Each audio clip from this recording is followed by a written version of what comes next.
Hi, good afternoon, everyone. Welcome to a very engaging and an insightful session. I mean, I promise that it would be, given the audience and the experience they come with.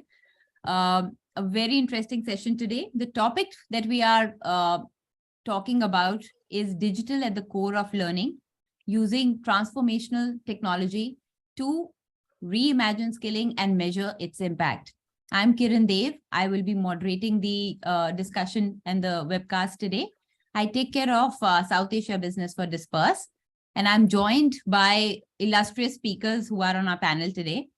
So let me start by a quick round of introduction. We have Surya Prakash Mohapatra. Surya is the Global Head, Talent Transformation and L&D for Wipro Digital Operations and Platform. And as I was just remarking a while back that I don't know how he has fit in so much within his 25 plus years of experience, but he has led leadership development, capability building, and talent management efforts across organizations.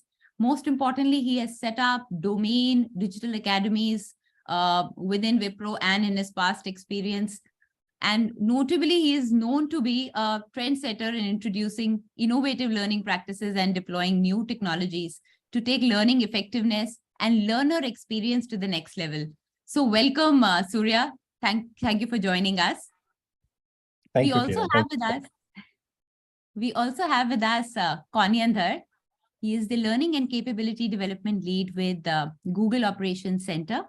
He is an experienced L&D and talent management professional, and he comes with many years of experience across ITES and consulting firms. We have welcome, Kanyan. Pleasure to be here. We also have with us Narayanan. He's known as Sabaratnam Narayanan, but for us, he's Narayanan. He heads retail training for Titan. He has close to 3 decades of experience across FMCG as well as large, conglomerates. But he is a veteran when it comes to Titan company with close to 23 years of experience with them. He has seen the organization transform not once, but multiple times. And he spearheads one of the most critical functions, that is the retail retail training of Titan, which nearly is 80% of the workforce there. So welcome, everybody. Welcome, Narayanan. And with that, let me just set the context. We plan to sort of, I'll set the context and ask a few questions. We want to run a couple of polls with you to get a sense of how you are thinking.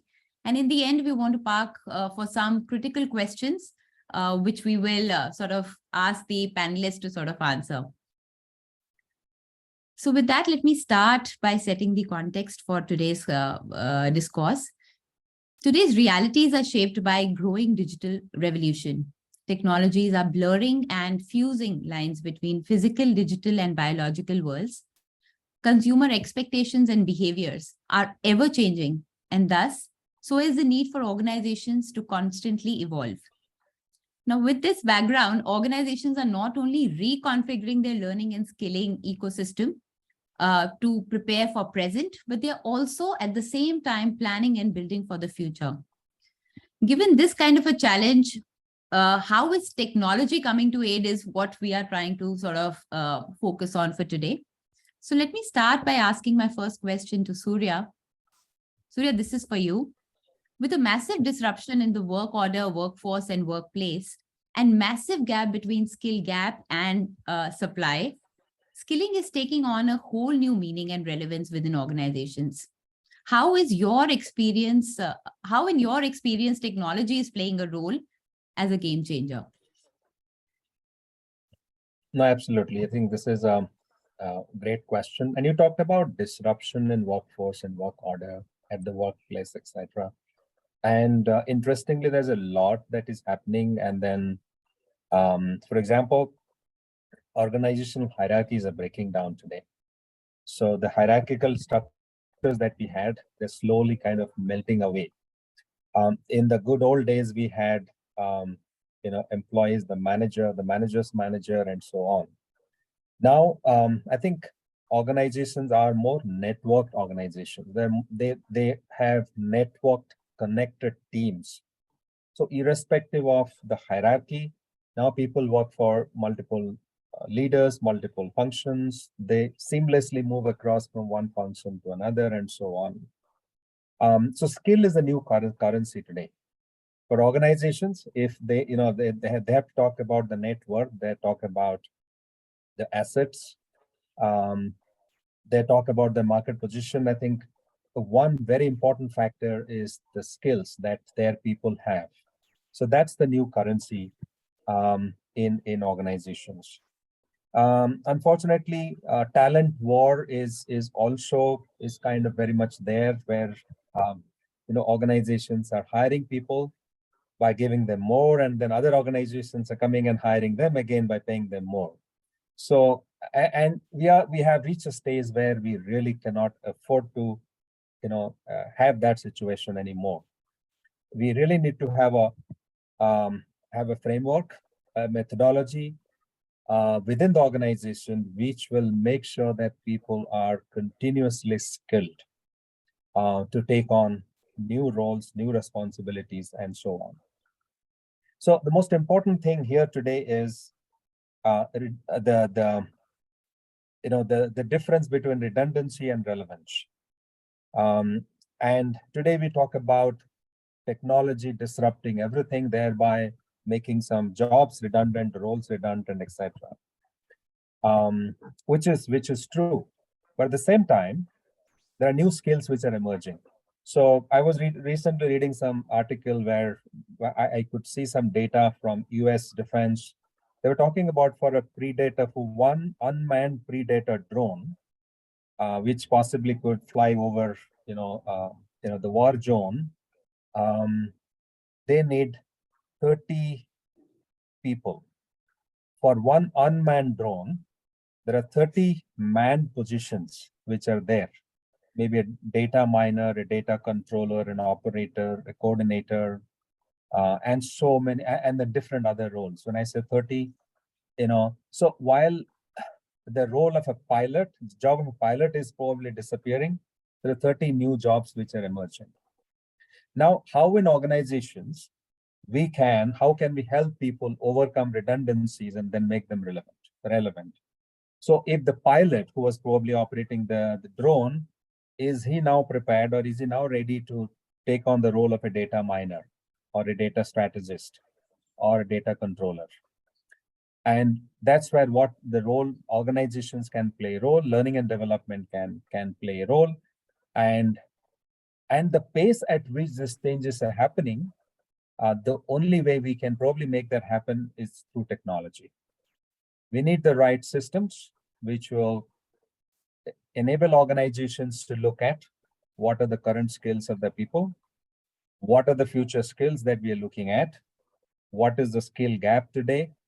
We can't do that manually. We can't do that by talking to hundreds of leaders and thousands of people in the organization.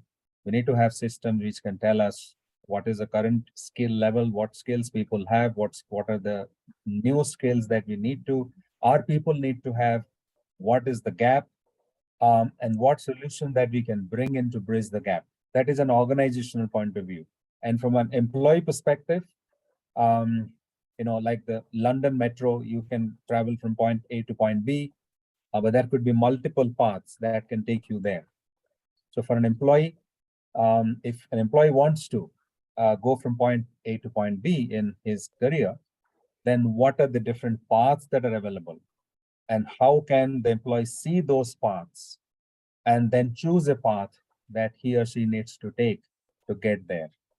So we need technology. We need the right learning management system, the LXPs, the right tools, which will help us create visibility and help organizations bridge this gap. We can get into in detail, but I think in the interest of time, I'll pause here as we take the discussion forward. Beautifully articulated, Surya, about, in fact, that actually gives me the segue to the next question, where you talked about while there is a whole, focus towards this half-life of skills, etc.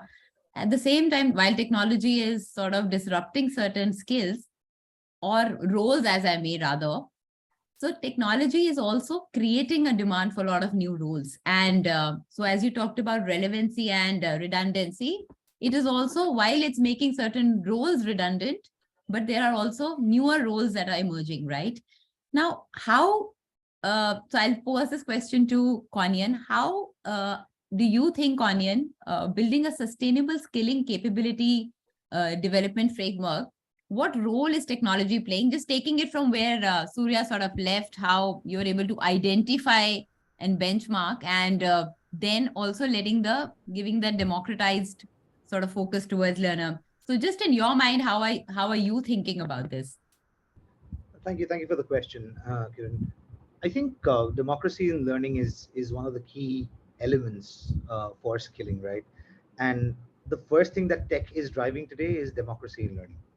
Um, Today I'm no longer restricted to say if I'm a part of a particular function, I have to stick to that function and I have to grow my expertise in that function. If I'm a data analyst, I can very well become a cloud architect as well, and we have technology to thank for that. So I think the role that tech is playing today in the modern day skilling ecosystem is it has revolutionized skilling, to be honest with you. Surya mentioned an interesting point on LXPs and LMSs, right?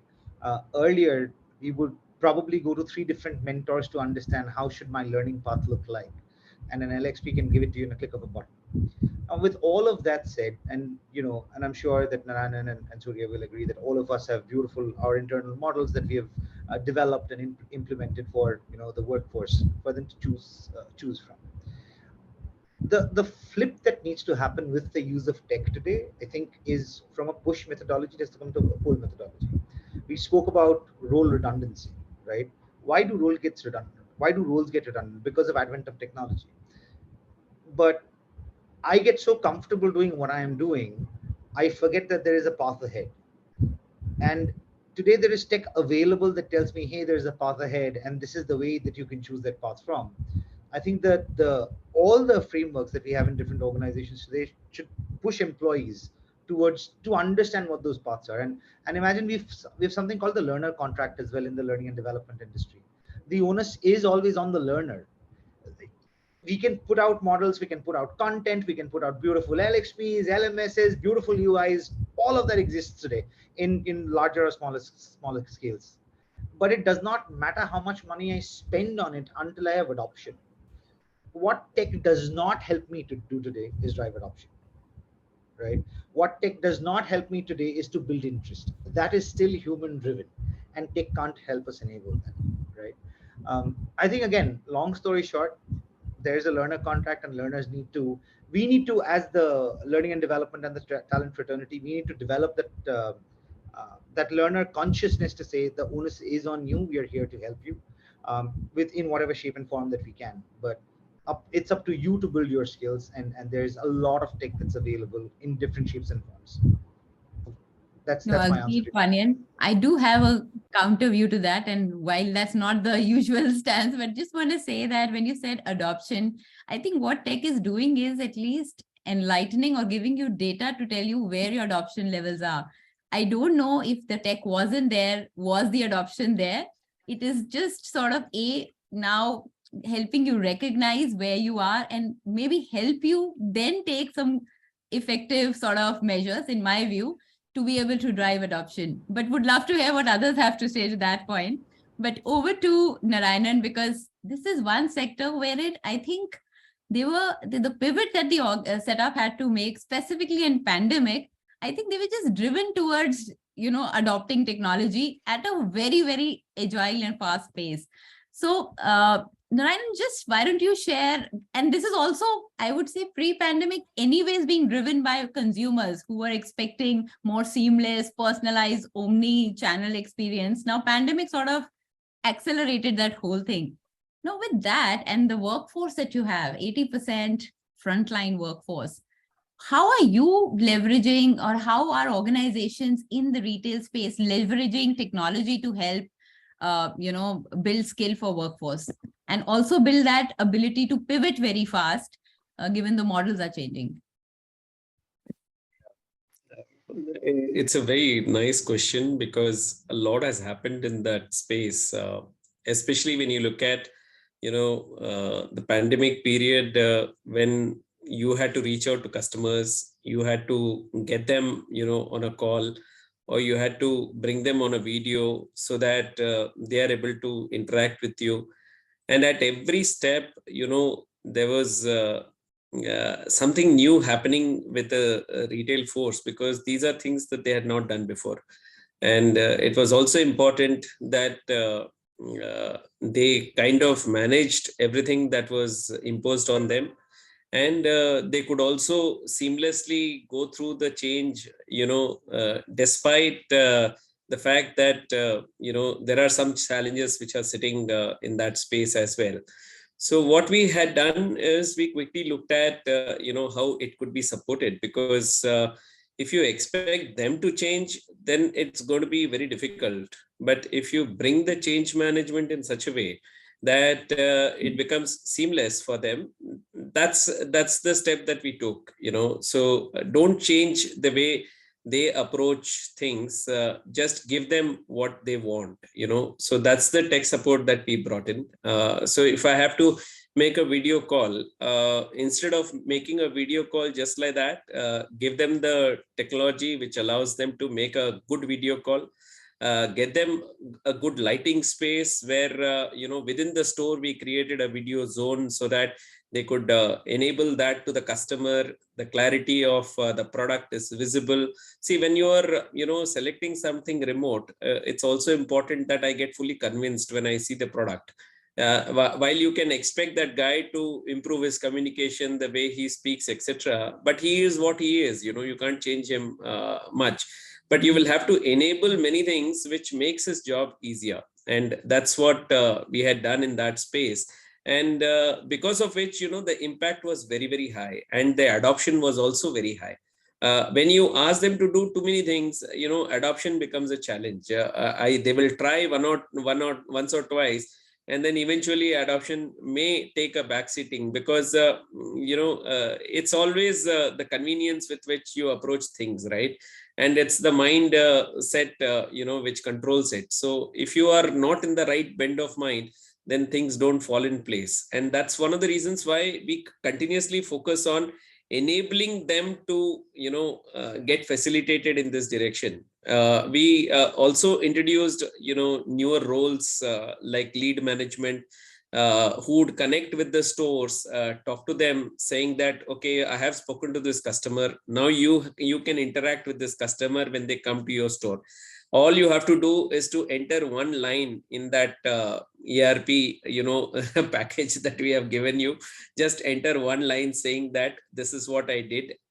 Have you closed it or not? Yes or no. There are two buttons which are there for them to click. Nothing more than that. You don't expect them to write a story or describe the whole piece. And when you give them that, it becomes easy for them. Similarly, we also ran an initiative, which kind of integrated all the stores. So you had to talk about schemes which are run by the other business formats. So we have watches and wearables, we have jewelry, we have eyewear. So simple questions like, if you are wearing glasses, when was the last time you got your eyes checked? I will introduce you to Sandeep, who is next door. You can go and speak to him. That's it. There's nothing more that they need to do. And Sandeep will take care of that customer, because that information is getting passed on to Sandeep. So that's how we managed. And all the new age channels that you spoke about, whether it is the Omni or the endless aisle inside the store. So the store also doesn't seem to keep everything inside, right? So you have to extend the access of the store through a tool, and that is the endless aisle that we have brought in. And when somebody is busy, and during COVID, we did not want too much crowding, so we had kept these added tabs for customers to browse. And while they were browsing, they could see much more than what the store could offer. And that also became a business for us. So there are many ways in which we enhanced our business. And just to tell you, all the new age channels actually added close to, I think, more than 3,000 odd crores for our business at that point in time. And thereafter, we started leveraging, because jewelry selling in the online space was something that we also were, thinking that it's not possible. People might not be able to touch and feel. How should we, promote that, etc. But pandemic taught us different lessons. We could sell almost everything. And we were surprised that even when we did not send the products to the customers were willing to put in their money into our account. We had more than 5,000 crores of money lying in our account even before we, gave them the jewelry or the article that they were asking for. So those are the kind of changes that we have brought in. Newer roles have come in, and we have also tried to look at the change in such a way that it is not very disruptive at the retail front. No, took up a couple of points that you said, and really interesting, because you rightly said you certainly can't expect people to change just because there is a massive, black swan event and the demand and the businesses are pivoting. But what you said is how you were quickly sort of understanding where to sort of plug in skilling so that they can get at the point of need, right? And this is again another enabler which is possible through technology. And maybe I think it was a good learning for the teams also to see how effectively they are able to see their, whenever they're deploying, the effectiveness of that. That sort of brings me to the question that I wanted to ask Surya, that, most critical advantage of leveraging technology for any application is the ability to continually and continuously measure the outcome of effort and effectiveness. What in your mind, Surya, can companies do, and how can they leverage data for capability building? So the challenge today when it comes to measuring outcome, the biggest challenge is the mindset. Because we are still stuck with program coverage, how many people have attended training, and that's not really going to give us, it doesn't tell us anything about the impact of the program. I think the biggest challenge is in terms of the mindset, and organizations need to see how we can change the mindset. And when I talk about mindset, I'm talking about the mindset of the L&D professionals. So I think one example I always share is the L&D function, the CLO or the L&D head will really have to look at his or her role as the CEO of a startup. So it has to be a startup within an organization. It has to be a business unit within the organization. As long as you keep thinking that you're an enabling function or a support function, it's not going to help. You really have to look at yourself as a business unit, and you are, creating value for your customer, which is the larger organization. So that's important. So the starting point is to see what is the business requirement, what are the needs of the business, what are the priorities, what are the pain areas, and how is L&D enabling that through its programs, systems, processes, practices, tools, platforms, etc. I think that's what it is important.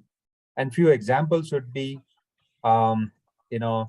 are we really proactively skilling our people, which is translating into higher revenues for the organization? Are we bridging skill gap, which is helping us improve our margins in the organization? Are our learning programs driving rotation, redeployment into newer roles? Are we contributing to cost optimization? I think L&D will have to really look at those metrics and then see whether they're playing a role there or not. And data for all of this, Surya, is so easily available on platforms. Absolutely. What you rightly said, that we need to shift our mindset and maybe having our objectives clear of what we really are looking for in data. But great part is now the data is available. It's just about, getting your objectives aligned, right? And talking of objectives, I do want to do a poll, but I want to ask this to you, Kanyan, before that, because this is a very critical part, that there is an enormous disconnect in aligning skill and skilling regimes with the business goals. So what steps should organizations take to address them? And while you might just be you're literally setting it up right now, because you even need to identify roles right now and then train them, but just taking a larger view, how organizations should be thinking about it. I think I'll pick a cue from where Surya ended, right? He spoke about measurement of revenue, how much revenue was enabled, how much sales were done, etc. Uh, as L&D professionals, my advice to all the L&D professionals, whoever is attending this webinar, is just stop thinking about that L1 feedback. Right? We have this concept of L1, L2, L3, L4. Stop thinking about the L1 feedback, because look, if you're a trainer and you're standing in front of an audience, they are supposed to give you a good rating. You will get a good rating. You're there because you are a good Correct. trainer. You talk well, right? I think what and coming back to your question, whether mindset needs to switch over, is what is the business objective or the outcome that the business wants to manage. If I'm in the retail industry, I will look at sales enablement, right? Or if it's about driving footfalls, I will look at driving footfalls. If it's in the tech or the ITES space and we are looking at customer satisfaction after you've done that customer interaction over any channel, was my customer satisfied? And look, customer satisfaction does not mean the customer attends a survey at the end of the call. Is there somebody from my learning and development team actually listening to that overall interaction, or looking at the overall interaction, talking to the customer in the end to identify, was the customer really happy? And then if the person wasn't, and we recognize that there was a gap, we proactively go back and coach that individual to say, look, you could have managed this in a better way, or you could have provided more information. That proactiveness is lacking today, right? And as I go through this build phase, like Surya, we are a classic example of a startup, right? We have to think like a startup because we are one at the end of the day, and we are constantly trying to fit in roles. Even going back to the question that you asked, our roles also over the last 3 years have gotten redundant and new roles have come up, right? We had to pivot very, very quickly from one specific skill to another specific skill, from a wide ranging functions like advertising to technology to data, right? And had tech not been there, potentially we wouldn't have been able to do it. But at the end of the day, taking a learning course, learning the concept doesn't help me until I apply it on the job.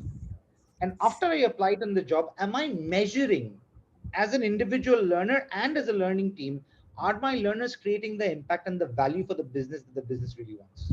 So move away from L1 feedback, start looking at L4, because that's what Kirkpatrick also tells you, right? From time immemorial. That's my answer. Very well said, Kanyan. Really well said. So let me just open the poll. Priyank, if you could just help out, roll the first question for the wider audience. And if we could see the question as well. What is the top challenge in building tomorrow's workforce today? So please choose whichever is your top priority amongst, maybe there are multiple, but if you could choose whichever is your top priority. Interestingly, we have spoken about 3 to 4 points already in our discussion.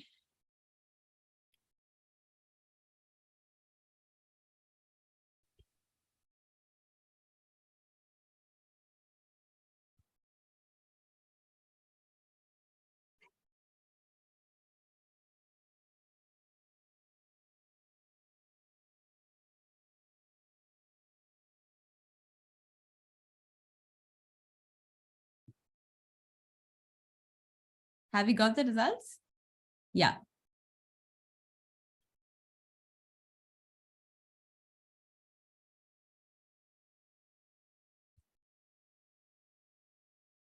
I think bang on to what sort of was summarized by Kanyan, integrating skilling in employees' flow of work if it's not translating into work. And then, of course, the next important points are all three: changing models of workforce, skill shortages, as well as the need for speed and agility. Great. Any comments from any of the panelists? Would love to hear.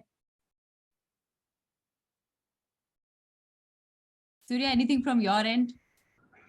Well, I think these answers resonate with me, and then I would pick up the one which is about need for speed and agility. I think that's a very big challenge, and Kanyan also talked about it. The pace at which organizations are changing, the business models are changing, the new technologies are emerging, our ability to kind of upskill people with speed and agility has been a big challenge. Because if you go through the traditional way of designing, developing content, following the ADDIE model or whatever model, testing it out, doing pilots, etc. We don't have the luxury and the time to do all of this. So I think organizations really need to be very agile in kind of bringing in solutions, and they can't do it all by themselves. There's a larger ecosystem. I think when Kanyan was talking about adoption, one of the reasons why the adoption is low is not because the employees are not learning, but employees have just so many avenues to learn. And we have no idea where they're learning from. They're learning from the Udemy's, from YouTube, from so many other sources that are available to them over and over what we provide them. So actually we're competing with, other providers to provide learning interventions and learning opportunities to our own people in the organization. No, I think absolutely. what also comes in, Kiran, is the concept of hyper personalized learning, and it's an adage that's getting more and more popular in our industry, hyper personalization of learning. But the problem with hyper personalization of learning is you don't get to gauge learning effectiveness. So if you go back to the old tried and tested methods, that does not work. Hyper personalized learning, businesses today want return on investment as quickly as possible, right? And therefore you hear the word hyper personalized learning. But somewhere down the line, we forget the oldest principle of learning, which is the 10-20-70. 70% of the learning happens on the job. And as learning professionals, we try and cram 70% of the learning through self-paced learning, video-based learning, classroom learning. People don't learn that way, and we need to quickly realize that. So there's a concept called learning in the workflow, right? And it's very easily available on LinkedIn, right? If you go look up learning in the workflow, I think they beautifully call out the 5 moments of learning need. If you are able to implement and integrate, and I'm not saying I have been able to do it completely, but that's the effort, right? If you're able to implement the 5 moments of learning need, identify them, and enable the learners to identify what those 5 moments are, and give them adequate resources, everybody today in this beautifully smart, agile, intelligent world is able to understand what learning do they need. It's just about giving them the right toolkit and the tool set instead of fancy frameworks. No, I do agree. The moments part, I think I completely agree. If we are able to really fine tune that and align, I think the whole process will be smooth. And that's where I feel, technology is a tool, but ultimately if the people who are driving it are clear about it, I think it has fabulous impact when it comes to seeing. And I want to go back to Surya, your point on technology is a technology doesn't create momentum. It kind of accelerates momentum. Momentum has to be created by people, by human beings. Absolutely. In fact, I want to go back to your point on speed and agility. So most companies where they struggle is that when you talk about speed and agility, which means that you need to have a more experimentation mindset as well, right? Fail fast, as we call it. Now, at the same time, you also need to, because right now we are saying democratizing learning. So how do you think you would think about achieving agility without sacrificing the collaboration part of it? I would possibly look at crowdsourcing.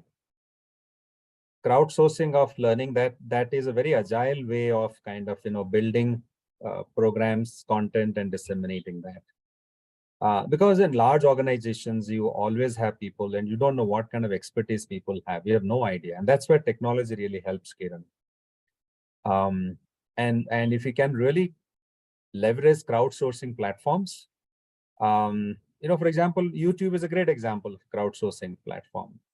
But if you can create that within organizations, and large organizations have thousands of people with expertise on a wide range of areas and domains and subjects, I think that's a very agile and quick way of kind of creating and disseminating knowledge. And a related question to that, when you say agility, you've also invested and there are legacy platforms and processes and people, of course. Now if you need to make that shift, that transition means that you think about future, but also sort of think about the present. How do you sort of align these two things? And this would be absolutely relevant in your experience with the organizations you worked for. So how have you sort of handled this challenge and seen people handle this challenge? So there are a couple of challenges. One is organizations today want to provide future skills to people. But the people think, why do I need to learn something new? I mean, I know my job very well. I'm doing it. And what is a need for me to learn something new? And where is the time? I'm so occupied with what I'm doing. Where is the time for me to learn new things? So I think that's a really big challenge when we're trying to, drive that mindset change. And learning is something. So people learn when they want to learn. We can't make people learn. We may have the best of courses, the best LXPs, but people will not learn. It's not. It's like, all of us have traveled to different places, and when we fly, the air hostess comes to you and then explains to you how to operate the emergency exit at the time of need. But how many of us actually can operate it at the time of need? Because we don't feel the need to learn it. So I think the way I look at it is, we really can't make people learn, but we'll have to make learning so interesting that people want to learn. That is something that we need to do. And when it comes to investments, we really have to make those judicious calls. And investments, of course, organizations will look at ROI, and then technologies that as such, you can't really keep shifting or moving from one technology to another so quickly. But we really have to partner with providers who also bring in agility, who are willing to work with you in the long run, and willing to partner with you, who are flexible, who are willing to kind of continuously upgrade their platforms and tools to kind of meet the evolving requirements of your business and the skilling requirement. I think these are some of the things that we'll have to look at as we go through this journey. No, absolutely agree. And in fact, I'll go back to Narayanan. I wanted to really ask you also the same question, that you have had an organization which is one of the oldest organizations, the Tata brand, right? How has this entire transition been for you from old systems and processes to also preparing for not just present, but future? What are the kind of challenges, and how, as an organization, you have dealt with it? And again, a very different workforce. So critically, want to know, how did you do it? Yeah, so if you look at, I hope I'm audible, right? You can hear me, no? Sure. Yes, and if Yeah. you have not been able to do, we even call that out, because that will be that realistic answer for everyone. No, so when you look at learning and talent development, I think there are 5 areas that we look at when we create a strategy. One is, of course, retain and attract talent. Then you look at motivating and engaging your employees. You also want to build an employer brand or a brand of choice, and create a value-based culture. Look at developing people capabilities.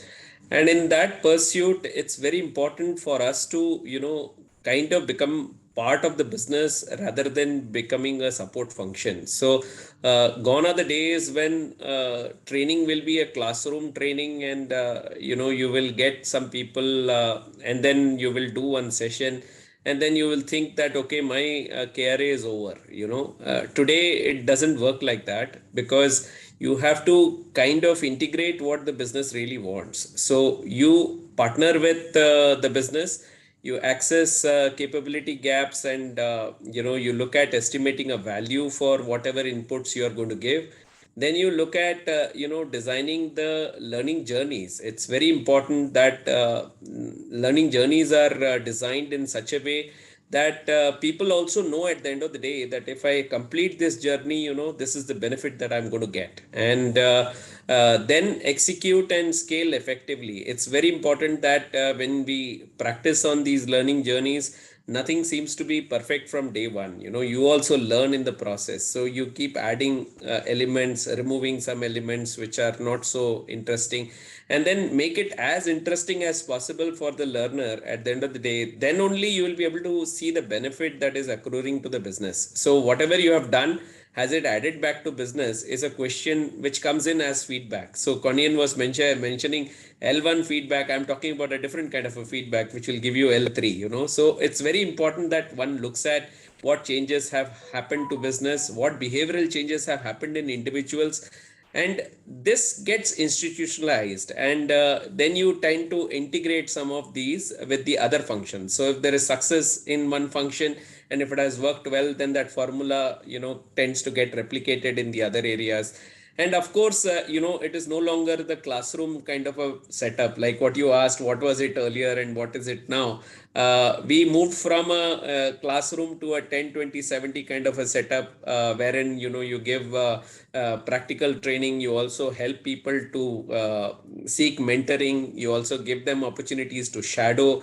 So there are many action learning projects that are defined these days, which allows somebody to get into that role more effectively than giving a mere gyan in the classroom. Okay, and all of it has to be again aligned to the business strategy, because that is where it all started, right? You look at the drivers of business, you want to see what are the priorities for me, then you go about seeing who is capable, who is not, what are the areas where I need to bring in some new things which the business has envisaged, and then go on to create the designs in the process. And that's the framework that we have adopted, because if you look at that, it becomes more acceptable to the business. And at the same time, the question of ROI does not come because the business themselves are with you. They will call out what they want, and you will give what they are asking for, right? And in the process, if the results are coming, they will no longer question why are we spending so much, or why are we going here and why are we going there. That problem is also eradicated in the process. So basically, what I understand is that the framework is what remains like constant for you, and that is what helps you sort of make those changes and shifts between technologies or processes, or the way people are learning changes, right? So Yeah, but that's yeah. great. I think that's one thing I've seen, that the frameworks still hold good no matter what you may look at from the organization standpoint. So let me go into one quick poll with the audience from here. So Priyank, can you help with the quick question?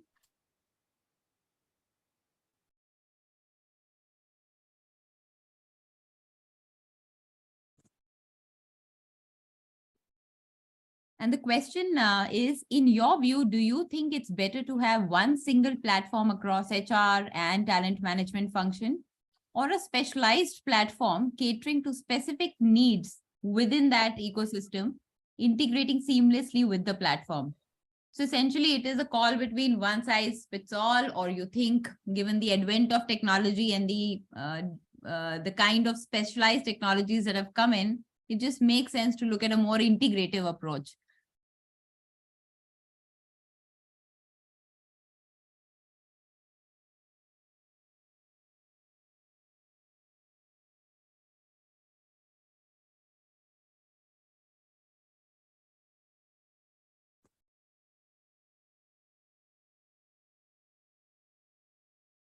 Is it counterintuitive or intuitive? Would just love to hear maybe quickly with a yes or a no.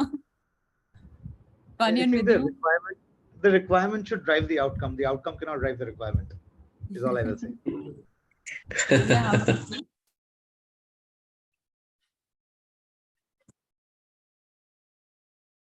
Surya, what would be your reaction?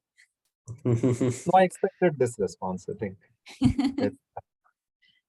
it's a connected world. I don't think we can, operate in isolation. Yeah. No, it's important to see where it is coming from, actually. If it is access only, then people are looking for convenience, of having a single platform. But if it is impact, then you have to see, what is it bringing in for me. That is how it needs to be viewed. Very well said. I think absolutely pertinent points, that it is the lens of the organization and the team, because for the latter, you need that expertise and, clear objectives, and there is effort required as well, right, to do that. For former, it's the convenience, but it obviously, and also depending on the org structure as well, like how are you structured, right? Sure. Because the visibility, which lens are you looking at? Visibility of whether it's the process or the outcome of that will also determine that. Yeah, really interesting to know. I do get different answers though, by the way, Surya from different teams. So let me now pose a question, and this is, I'm going to pose it to everyone in the end. So same question. So this is changing landscape of critical skills is here to stay. And there is a call for dynamic skills and skilling framework, like pretty much articulating what we have said. So what do you think is the future of skilling and talent development? And please feel free to take any lens on this, because this is the sort of closing question. So I'll just open it, whoever wants to go first.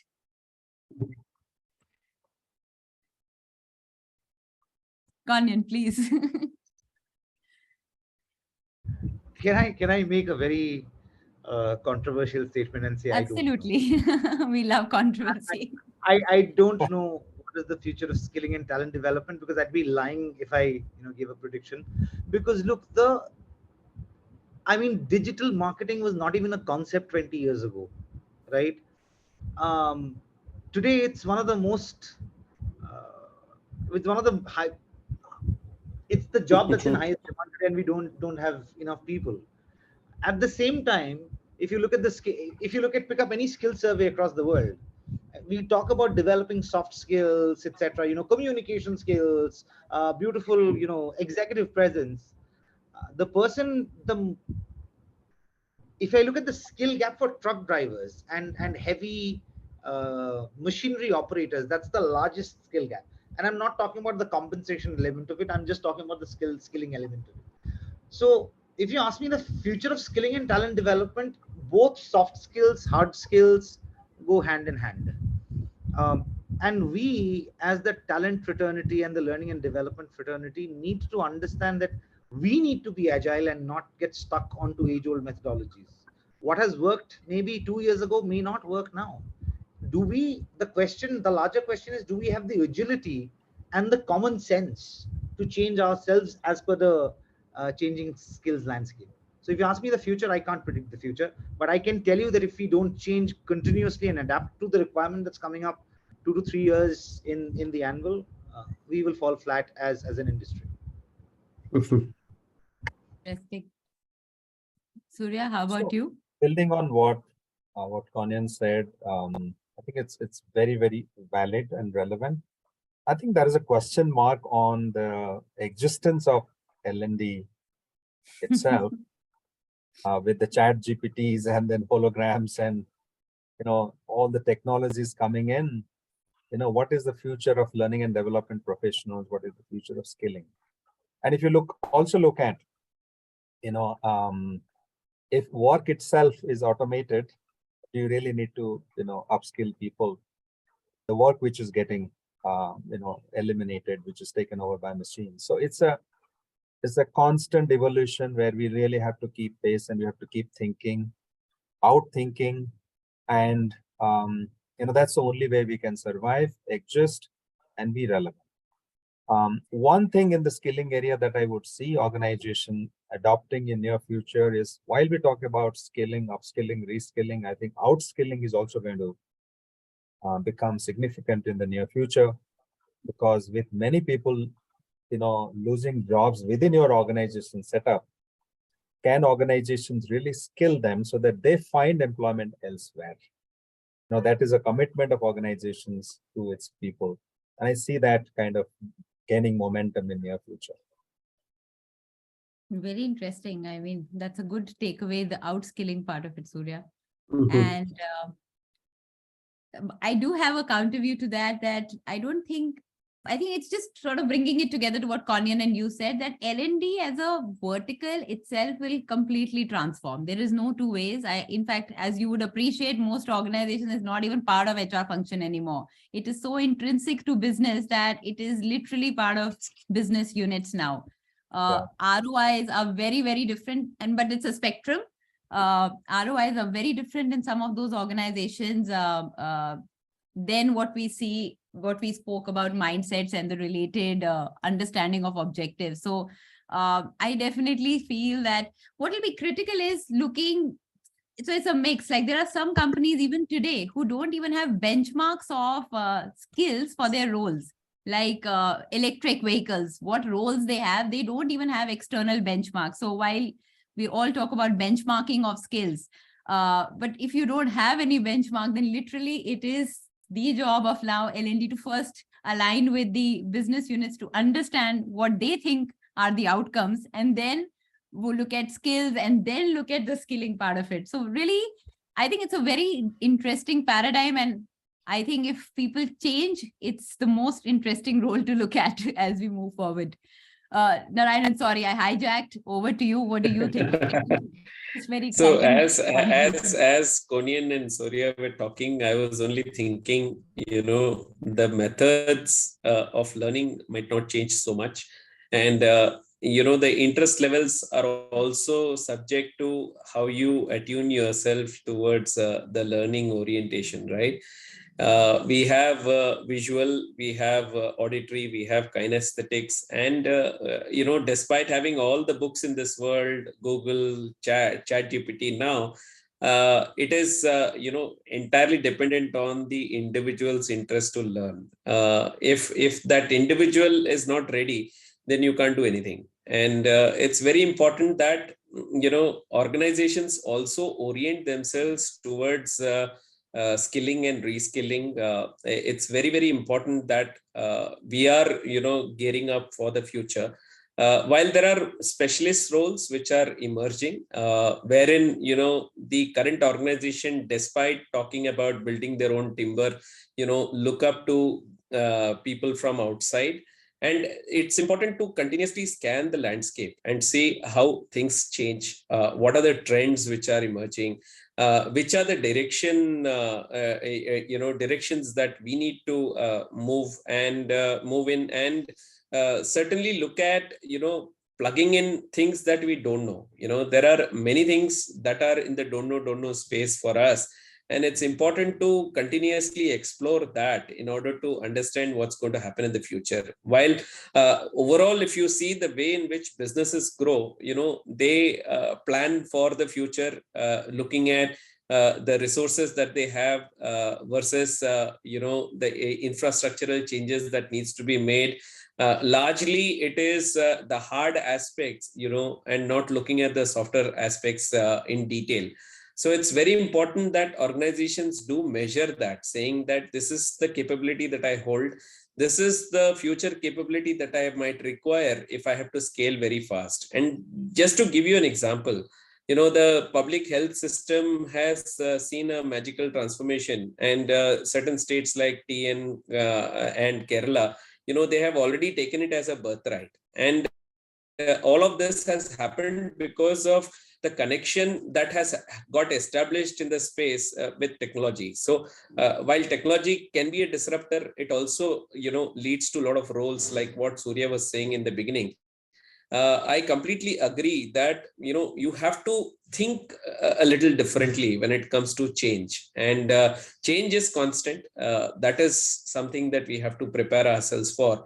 And if we work towards that, then the future does not look all that difficult. You face it one at a time.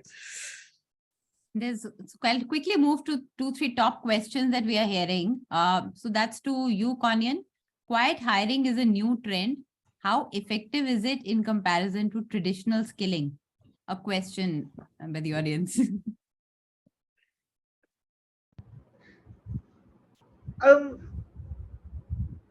I think traditional skilling will not go away anywhere in the near term, is my feeling. Whichever trend comes up, etc. Again, skilling is also, if I link this back to our age-old adult learning principles, right? Adults learn only what they want to learn, and adults, you cannot force adults to learn in any way, right? So it's not going away anywhere. But yeah, if quiet hiring is the new trend, then I don't know if we have enough data to say if it's going to stay or not. We need to force is the wrong word. We need to guide and direct people to the place where they can upskill themselves. But to skill themselves or not is a choice that adults have. And we need to make learning interesting for, like Surya was saying, we need to make it interesting for adults to gain that interest for them to learn something new. But I can tell you, they will only learn what they want. They will want to learn. You can't force them. I agree. I think that's always been the point. How do you drive this message because everyone's driven by what is in it for them? How do you sort of articulate and make it relevant for them? I think that's the very important part. One last question from the audience for Surya. What are the top proven concepts in driving the learner to build the learning culture? Sorry, we can't hear you, Surya. Sorry, you're on mute. Okay, can you hear me now? Absolutely. Okay, so culture is the smell of the organization. It is what you get to see in the organization. So I think when you talk about learning culture, it has to start with the leaders in the organization. The leaders will have to walk the talk. To me, a learning culture is a culture where learning happens seamlessly. People share knowledge with others, and they reach out to others for learning new things. So for that to happen, we'll have to break down silos. The leaders will have to really, take the lead. If the CEO of the organization doesn't value learning, if the leaders in the organization do not value learning, it's never going to percolate down. So it's important that it starts with the leaders. There's a very important concept which is becoming popular, which is called managers as coaches or managers as teachers, leaders as teachers. When leaders volunteer to coach other employees, when the managers kind of volunteer to facilitate sessions, share their own experiences with others, that's how not only the help learners learn a lot from their experience, they also set standards for others to emulate. In my opinion, it has to start from the top, and then it cannot be done through enforcement. It has to start with the leaders, and the others will then kind of look at them, get inspired by them, and then emulate them. Absolutely well said. I want to thank and just want to quickly use a minute or so to just sort of summarize. I can't summarize all the points, but very, very interesting parts that at least I took were obviously we are moving towards networked organizations and hierarchies are breaking. Skill is absolutely the new currency. So shift from role-based skilling to skill-based skilling. Talent war cannot go on endlessly. So there's a tilt towards buy versus build versus buy. Very interesting concept of how to really look at redundancy versus relevance. And I also love the concept of the learner's contract, right? Learner is at the center of learning, but also has to take the onus of learning. And one can only look at providing the ecosystem. But then how do you sort of look at mindset shifts, right? And that is not just the learners or the organization, but also the learning and development community as a whole, because they are the drivers, they are the change managers, and they have to walk the talk. And sort of summarizing the last part that we talked about, the L&D role in future. Ideally, it was more about skill and skilling in future, but we moved towards L&D and its role in future because they are intertwined. But I'm definitely going to pick that for another conversation. Very interesting topic. And the last is about learning culture, whether it's learning culture or any culture, as Surya said, it is the smell of the organization and has to start from the top. Leaders have to walk the talk, and it has to, translate, then only it will translate down below. So thank you so much for your time. I really enjoyed the conversation, and thank you for making it as controversial as you could, because I think that's what it is. There is no, straight through way. Everyone's dealt with those challenges, and many of the leaders have had to sort of move into uncharted waters when pandemic happened, and thereof it's now a daily life of a L&D person, I would say. So thank you so much for your time. And I'm hoping that the audience enjoyed the session as well. I may come back to you with some questions which we have not been able to answer because I think it'll be great if we can get your views on that as well. So thank you so much. Have a lovely weekend ahead, and lovely talking to you. Thank you. Thank you. Thank you. Thank you. Bye-bye. Bye-bye. Good night. Thank you. Bye-bye. Audience. Bye-bye.